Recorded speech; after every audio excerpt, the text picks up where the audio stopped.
Everyone, there we go. Good afternoon, everyone. My name is Rebecca Martin. I'm of Riverkeeper, and we welcome you this afternoon to a briefing from Riverkeeper in the office of Congressman Pat Ryan of New York 18 on the U.S. Coast Guard's illegal Hudson River anchoring rule change.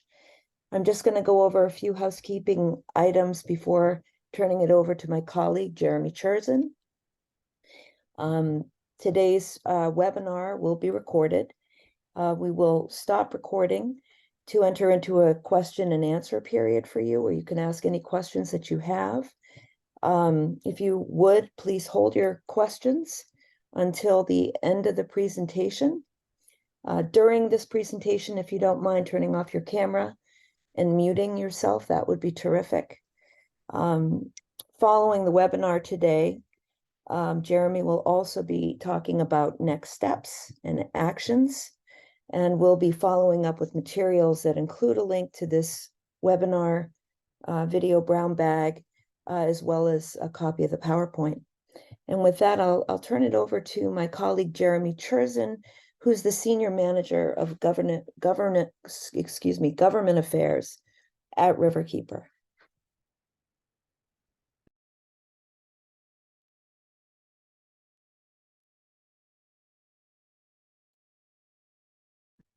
You just need to unmute, Jeremy. So thank you so much, everyone, for joining. I very much appreciate your attention to this issue that has reared its head again.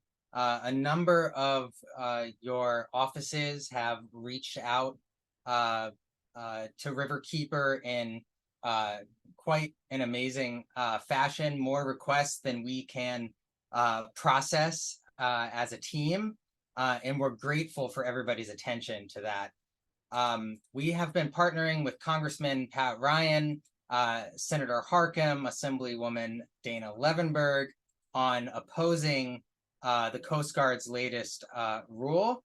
And we have a presentation for you explaining what's going on. But to start, I would like to introduce Congressman Pat Ryan, New York 18, who's been leading the fight in Congress against this. So welcome, Congressman Ryan, and you're free to address the attendees. Thanks, Jeremy. Hey, everyone. I'll be very brief and let the real experts share what's going on. Just two things that I wanted to say. Number one, I had the incredible opportunity, thanks to John and Jeremy and the team, to actually get out on the river a few weeks ago. Brought my 4-year-old, who that was his first time out on the river in his short life. And it really hit me when we were out there, what's at stake in all these fights and all these battles. And I know I'm somewhat preaching to the choir, but just seeing how precious and precarious the situation is, and how important it is for us to fight and all stick together in those fights, really hit home when I had my older son there. And just wanted to thank you, John, and thank the whole team for doing that. And the second point is thank you for bringing us together here. We're happy to help host this, but really, Riverkeeper, Scenic Hudson, you all have been doing this longer than I've been alive, I think, literally. So I'm thankful to your work, to Senator Harkin, who I know you work on this nonstop as well, and to my other colleagues. We know what's going on here. They're trying to do an end around. They're trying to sneak this under the radar. We caught them, thanks to everybody on this line's great work, and we are not going to let them get away with this. We're not going to let them take steps backwards after all the work that so many on this line and over 10,000 public comments from across our community sent a strong message a few years ago.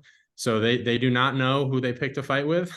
We know who they picked a fight with, and we will, I'm confident, prevail, both in the short term, where we're asking to revert back to the previous situation that we all fought so hard, but in the medium and long term, and that's my closing message, it's clear where they want to go. They want to cave to the shipping industry that is willing to put our drinking water, our kids' livelihoods, our precious ecosystem and wildlife all at risk just to make more money. The long history of the Hudson River, that is the common theme. So Again, proud to be in this fight with you all. Thank you to everybody for getting on. And I will now listen and get engaged and be part of this fight with you all. So pass it back to you, Jeremy. Thank you. Thank you so much, Congressman, and thank you to your whole team for being such great partners on this fight. And I want to acknowledge again all the elected officials that are stepping up. I may miss some of you, but I definitely want to acknowledge Senator Rollison for sending a letter as well. And I'm going to turn it over to our State Senate Environmental Conservation Chairman, Senate District 40, Pete Harcum, who's an incredible champion for the Hudson River and a great partner of Riverkeeper. So I am going to spotlight you now, Senator Harcum, and please feel free to address the attendees. Well, thank you very much, Jeremy, and good afternoon, everyone. First, I want to thank Congressman Pat Ryan for his incredible leadership and for jumping out front on this issue so quickly, and thank him for his partnership as we fought against Holtec with the radiological discharge. I want to thank everyone at Riverkeeper for your partnership on so many issues. You've been such an incredible leader. And the coalition and my colleague and partner, Assemblymember Levenberg, just thank you all. You know, I'm going to be brief as well because I want to listen. But what I wanted to say is collectively, last year we faced an existential threat to the river, and that was a radiological discharge proposed for Indian Point during the decommissioning. And all of you as a community rose up. I have never seen anything more organic in my life. I would love to think it was about me and Dana. It was not. It was about the Hudson River, which is a sacred place. It's the epicenter of economic vitality for the Hudson Valley. It's a birthplace of the modern environmental movement. And together with all of you and with Congressman Ryan's leadership and others, we prevailed. And so I guess if there's good news here is the coalition is together, it's motivated, and this will not stand. This is another existential threat to the well-being of the river and the economic vitality of the Hudson Valley, and it will not stand. So I look forward to once again going into battle with all of you under Congressman Ryan's leadership and partnership with Riverkeeper and Scenic Hudson and so many of the other environmental groups and so many individuals who care so deeply about this river. So it's unfortunate we're back in the fray again, but in the fray we must be. And I'm just humbled to be alongside of you. So thank you both to Congressman Ryan and Riverkeeper for putting this webinar together today, and look forward to working with all of you as we get into the action items and the next steps. Thank you so much. All right, well said, Senator. I am now going to get our program started. I'm going to introduce two Riverkeeper staff members. First, I'm going to introduce our staff attorney and lead on this project, Drew Gamils, who will be presenting the bulk of the information today. And I am also introducing a man who probably needs no introduction, our Vice President of Advocacy and longtime boat captain, John Lipscomb, who is our eyes and ears on the river with our 2 patrol boats, soon to be 3 patrol boats. And so with that, I'm going to turn it over to Drew to get us started. Great. Thank you so much, Jeremy. I really appreciate that. And I appreciate the work of, all our partners on this. We are really trying to address the issue at hand. I thought I'd just start off with some critical events that have happened and to provide a history of, how we got here, and introduce some key terms. But these issues and these events that I'm going to talk about in this slide will be discussed in more detail as we go throughout this presentation. So first off, I'd like to introduce the term anchorage ground. This is a specific term that represents a federally designated area that is adopted into the Code of Federal Regulations through a formal rulemaking process and it designates an area where vessels are permitted to anchor. And so I'm going to start this timeline off with 1999. This was the time when Anchorage Ground 19A was designated. And it was designated at the request of the Hudson River Pilots Association. And so the Coast Guard established Anchorage Area 19A near Hyde Park because they argued that it was necessary to provide this anchorage area for vessels waiting favorable tides or daylight for passage to facilities north of New York City. And the action was intended to increase safety for vessels transitioning to the Hudson River by providing an anchorage ground away from congested traffic lanes in New York Harbor. The closest anchorage ground to the requested anchorage area in Hyde Park was located at anchorage number 17, which is the northern boundary of Yonkers. And so the Coast Guard did a rulemaking and eventually adopted or designated Anchorage Ground 19A in 1999. And the reason that this is so important and why we're starting our timeline here is because Anchorage Ground 19A is the only anchorage ground located north of the Cuomo Bridge. And so the only one located north of the Cuomo Bridge, and it's located in the Port of New York. So when it was adopted under the federal regulations for the Port of New York for the Hudson River. So in 2015, the Coast Guard received reports of commercial vessels anchoring outside the designated anchorage areas along the Hudson River. So within the Port of New York, you're only allowed to anchor within these federally designated anchorage areas, unless there's an emergency, in which case you can anchor wherever you have to. So in 2015, the Coast Guard was, as I said, they were receiving reports that these vessels were not complying with the law and they were anchoring outside the designated anchorage grounds. And so the Coast Guard issued an MSIB to clarify what the rule was at that time, which was that in the Port of New York, which was deemed to be from New York Harbor to Albany, you had to anchor in designated anchorage areas.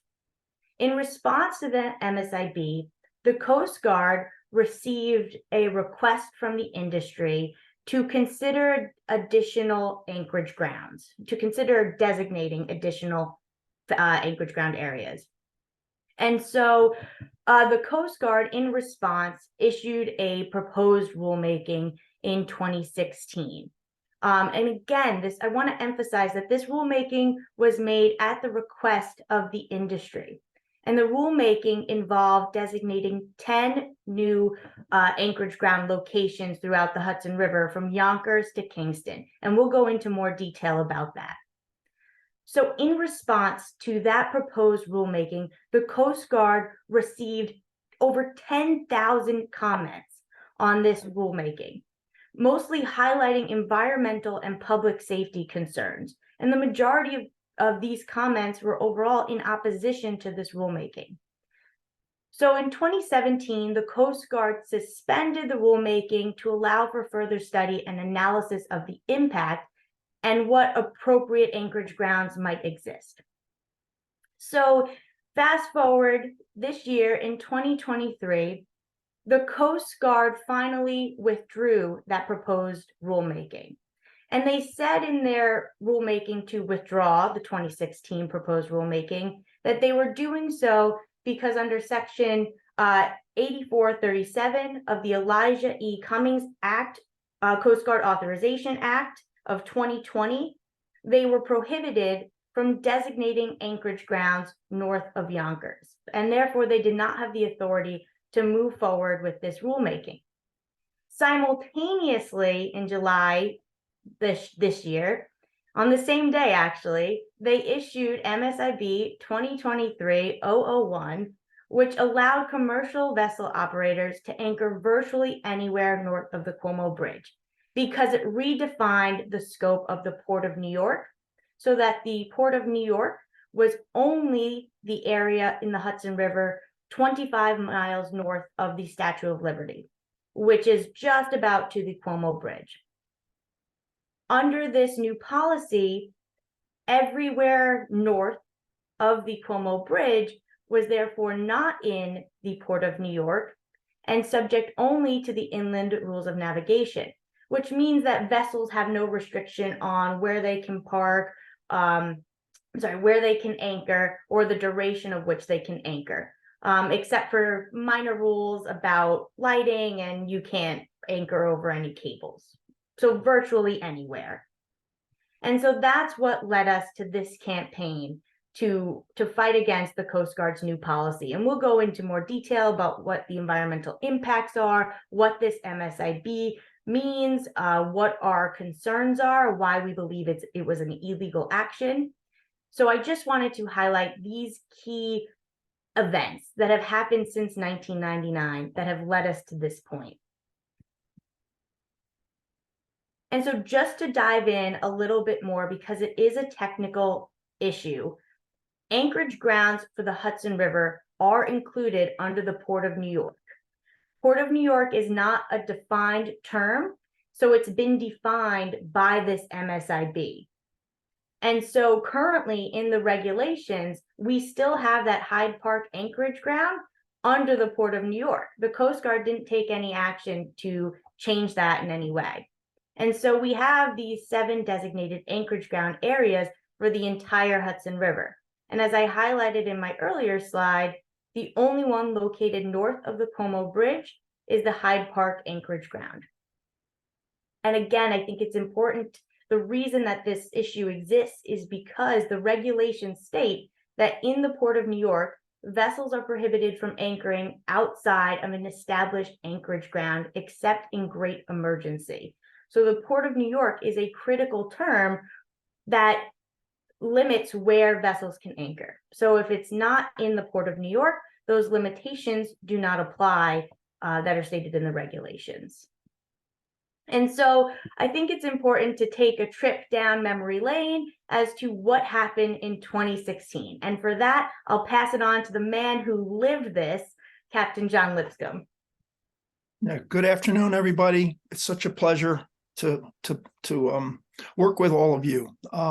So I'll try to tighten it up, because I think time for questions will be very important. So to review what happened in 2016, the tug and barge industry, the maritime industry, requested, as Drew outlined in her timeline, excellent timeline, requested anchorage grounds to increase their availability of anchoring locations. They were 10 anchorage grounds. They're marked on this map. Within those anchorage grounds, there was space for 43 berths. We refer to the location where a vessel can be as a berth. And the reason there aren't more is that these are very large vessels, and they require swinging room. You know, if the vessel is multiple 100 feet long, and then they put out 100-something feet of chain, obviously as they swing to wind and tide, they need a big radius to avoid other vessels and avoid the channel. They have to avoid the channel. So you can see the number of locations. The one important thing to highlight here is none of them are north of Kingston. And there's a reason for that. Is that north of Kingston, the physical river changes, the estuary changes. And so the channels north of Kingston are largely maintained by the Army Corps of Engineers. And the adjacent river outside the channel doesn't have the required width and deep water for these vessels to swing. So north of Kingston, this has not been a debate in 2016, nor is it a debate today. A very important point I want to highlight, because the industry back in 2016 and the industry today is going to make the case that additional anchoring is needed for safety. And that's a false argument, because in all cases, under all rules, vessels are allowed to anchor in an emergency, and an emergency is broadly defined. Steering failure, engine failure, captain has a stroke, a snow squall is coming down across the river and visibility is going to be 0. Anything that would cause added risk classifies as an emergency, and a vessel is allowed to anchor. They must notify the Coast Guard, under those circumstances. So safety is addressed. That's important. Next slide, please. Go a little deeper into what Drew highlighted in the timeline. Here are the responses compiled by the Coast Guard after what we call the Anchorage 1, the debate in 2016. And you can see that almost 10,000 of the total 10,212 comments were opposed or concerned. And that was an astounding outcome. The captain of the port at the time told me that the Coast Guard had never received so many comments in the history of the Coast Guard, period, on any issue. And for me, you know, working for the Hudson River with Riverkeeper, it was a historic and grand moment, because the public, all these people who commented weren't fishers or property owners on the water or sailors or paddleboarders or people traditionally using the Hudson in any way. They were people who appreciated the Hudson as a member of their community, and they wanted to take care of it. It was truly a historic moment in the history of the Hudson and the long story of the environmental movement in the Hudson Valley. To put it in context, as Drew put in the timeline, in 1999, the Hyde Park anchorage was identified, was requested and designated, and at the time, the Coast Guard received less than 20 comments. Next slide, please. So obviously, increased traffic on the river. No, this is yours, Drew. I'm sorry. I apologize.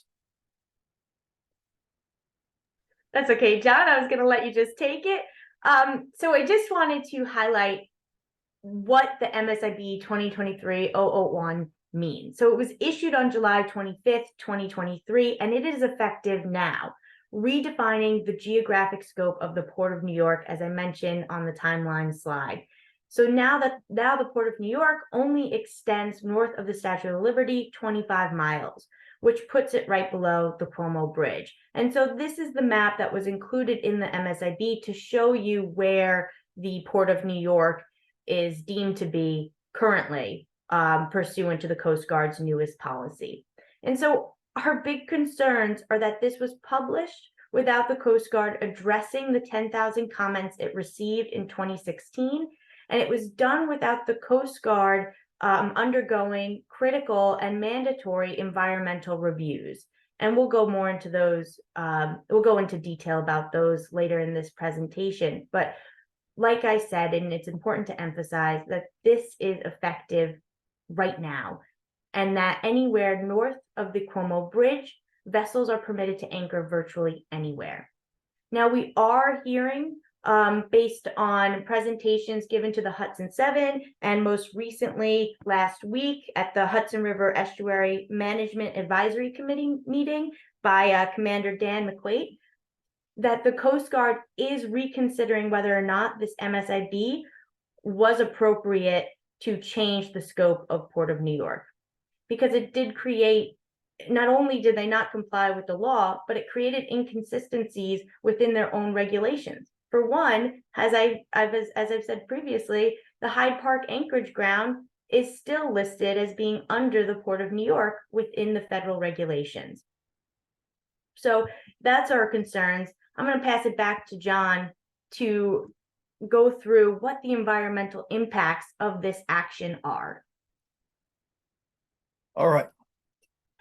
So obviously, increased commercial traffic on the Hudson can have broad impacts. We're going to focus on just a couple. Next slide, please. So, you know, the history of the Hudson has had periods of heavy industry. You know, it's almost lost in time now, but the Hudson before the Erie Canal was a completely different river. The charts from the early 1800s of the Upper Hudson are unrecognizable compared to today's charts because channels were closed, a deep channel was dredged, islands were eliminated, all to focus the tidal current in one channel to minimize maintenance dredging. 60% of the shallow water habitat was lost. So the consequences of past industry are numerous. The power plants to feed power to the city, the rail lines on both shores. But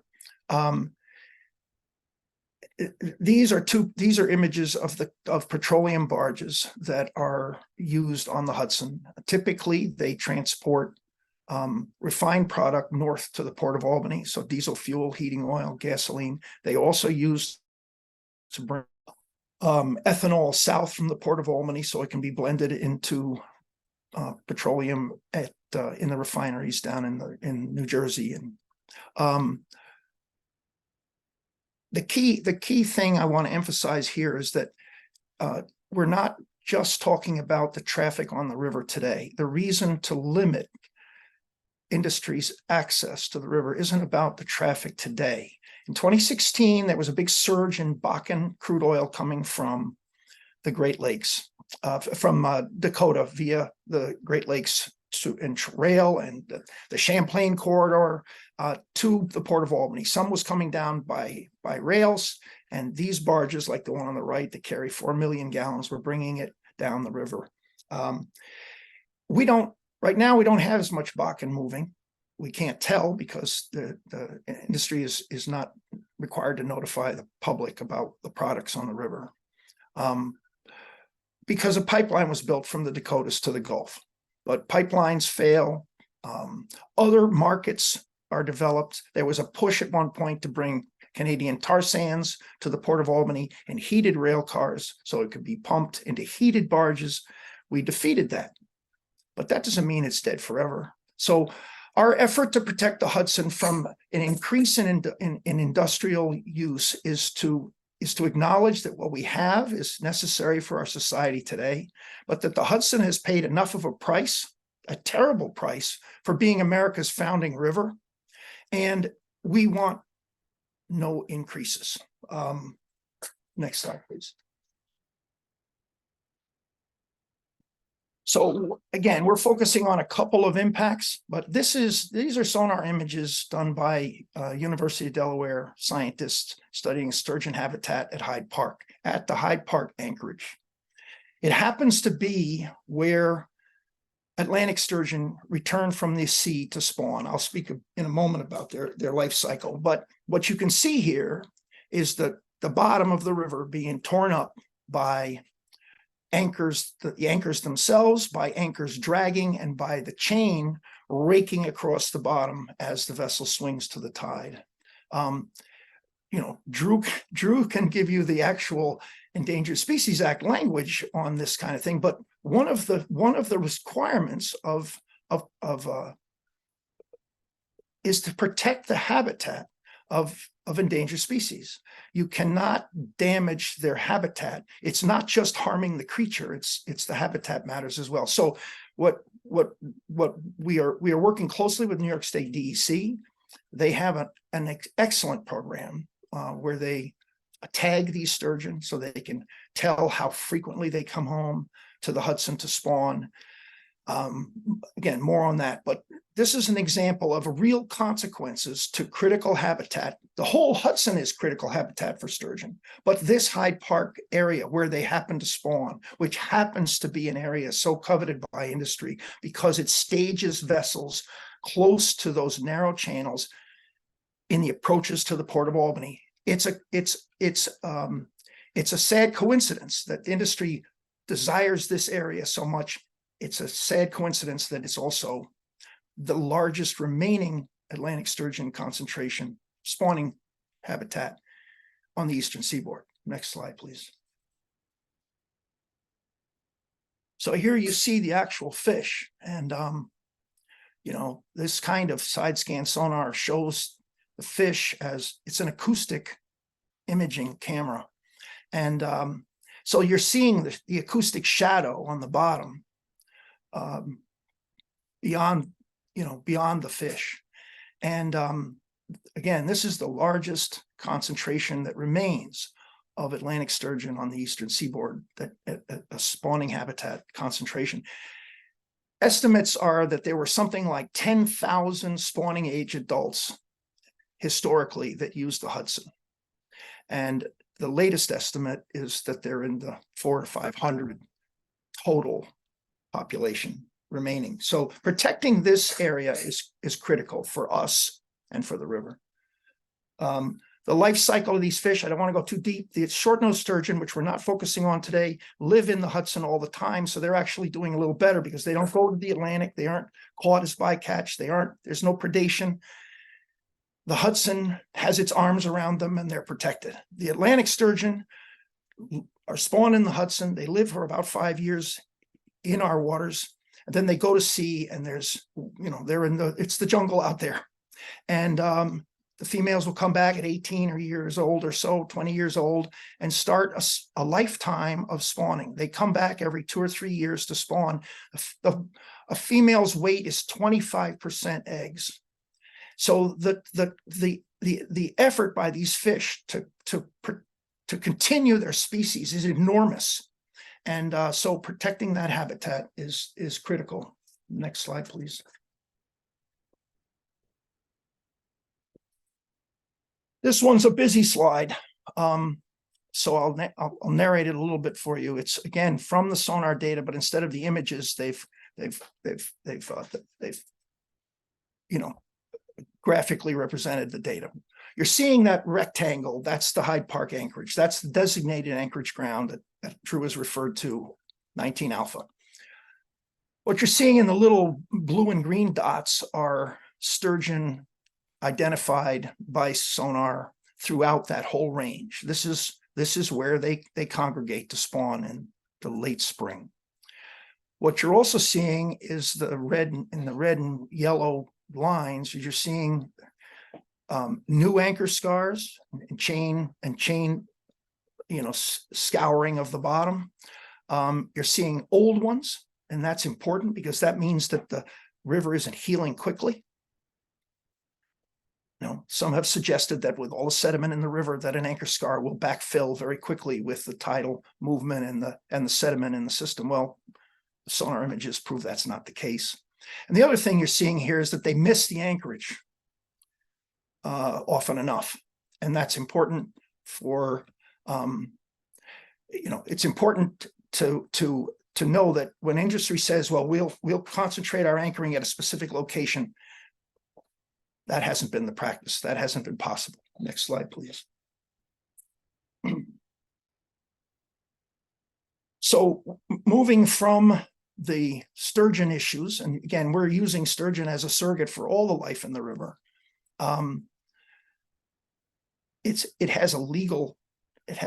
Sturgeon, because they're endangered, they have legal power. So we're using them as our surrogate for all life in the river. The other enormous issue, of course, is that between Rhinebeck, Rhinecliff, Port Ewan, and Poughkeepsie, there are 7 communities that drink river water. And they've banded together to form a coalition called the Hudson 7. And many of you know of this. And so what's represented on this map is the watershed of the Hudson 7.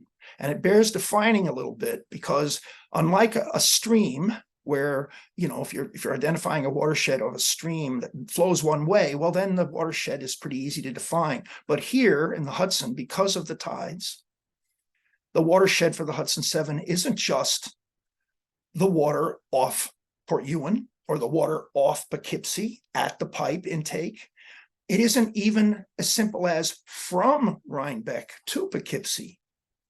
That's not an adequate definition of the watershed either, because of the tidal flow north and south every day and the net flow south. The watershed is being identified so far. It's a draft, but it's so far, I believe it's the Department of Health draft, as about 15 miles north of Rhinebeck, which is about halfway between Saugerties and Catskill, and about 5 miles south of Poughkeepsie, which takes us down to the area of Milton. So what we are anticipating is that the Hudson 7 is going to petition the Coast Guard to protect that reach, their watershed, from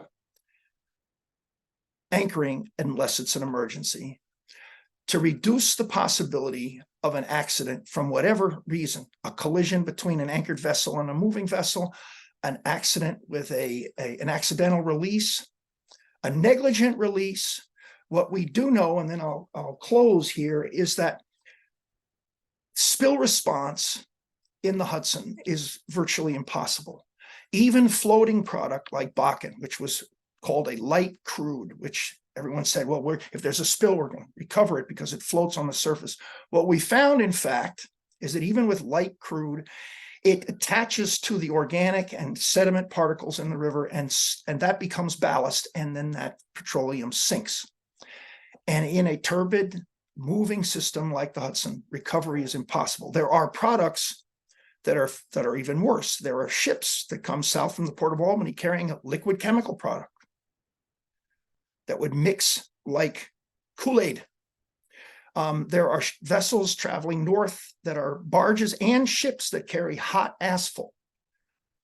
And an accident with one of those vessels, the asphalt is heavier than water, it would go to the bottom. And again, in a moving system, it's not recoverable.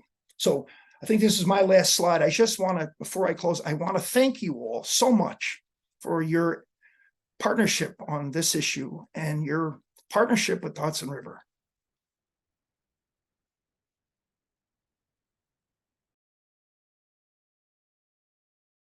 Thank you, John. So we're just going to go through, I've kind of highlighted some of these issues in previous slides, but I just want to go through what our legal concerns are and what environmental reviews we believe the Coast Guard was required to conduct.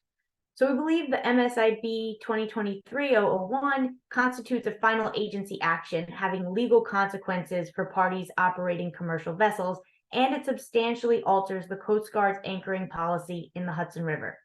As such, the Coast Guard should have complied with the National Environmental Policy Act, the Endangered Species Act, the Coastal Zone Management Act, local waterfront revitalization plans, the Administrative Procedure Act, and the Elijah Cummings Act. So for NEPA, the Coast Guard should have prepared an environmental assessment or environmental impact statement because the action involves significant impacts on the environment, as John just went through. There is substantial controversy on environmental grounds, as was highlighted in 2016. In 2016, the Coast Guard proposed those 10 new anchorage ground locations. Here, they're proposing a virtually unlimited number of anchoring locations. So there are definitely controversies around that. There's impacts which are more than minimal on properties that are protected under the Historic Preservation Act.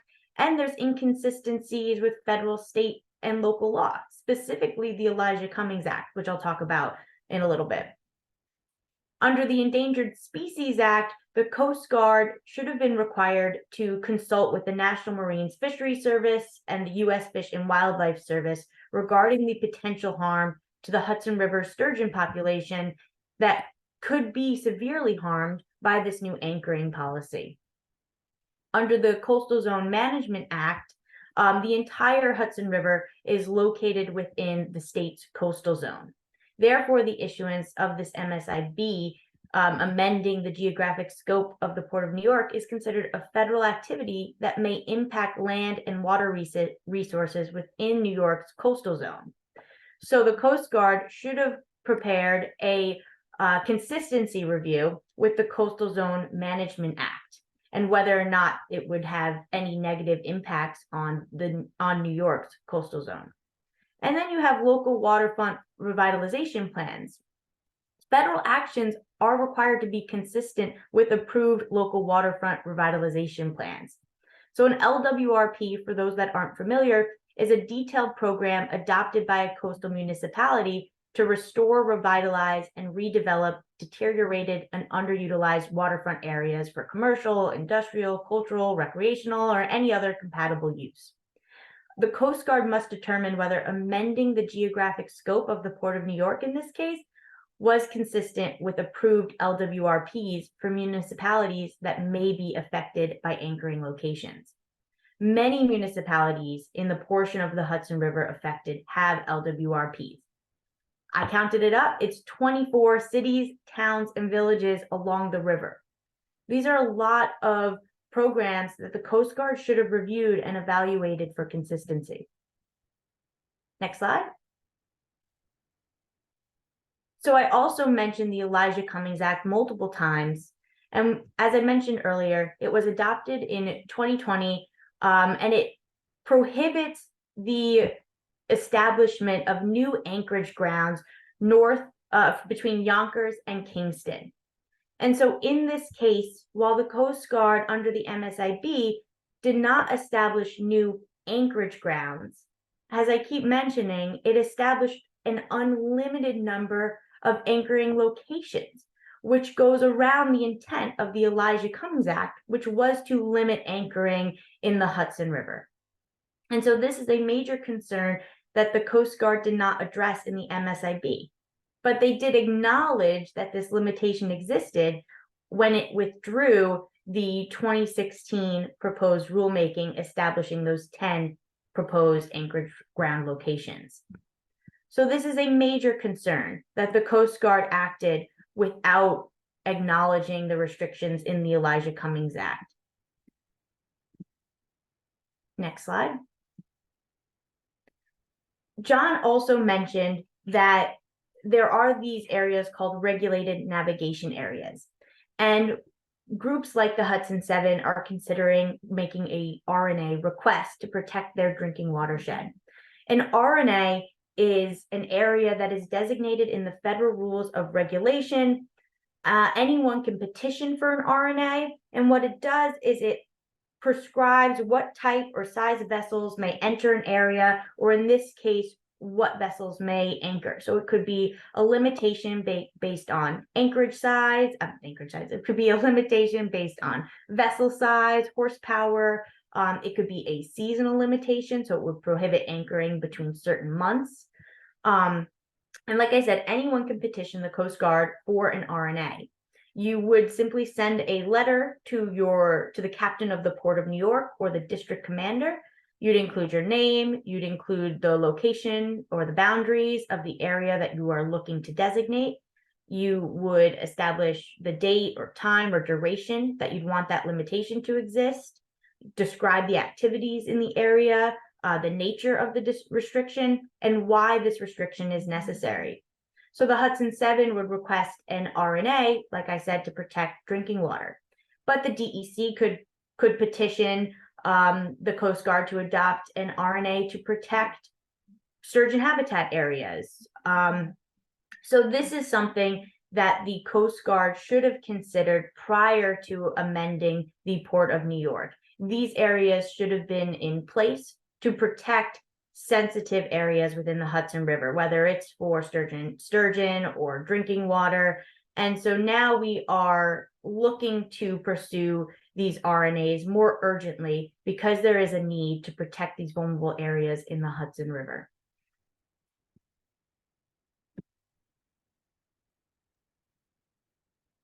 Thank you so much, Drew, John, for this great presentation. A lot of information for everybody to digest. I'm going to go briefly through these next steps so we can get to questions.